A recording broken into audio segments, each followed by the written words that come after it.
Qandoq qilib shu kurtkalarni Rossiyada поставщикlar bilan birgalikda ishlangan holda Avito ilovasi orqali sotib foyda qilish mumkin. Причем dropshipping tizimi orqali halol daromad qilib.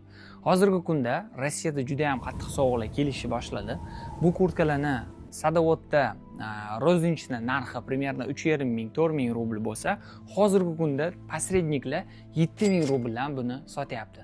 Chunki bu kurtkalar yaxshi kачествоda и sprosda.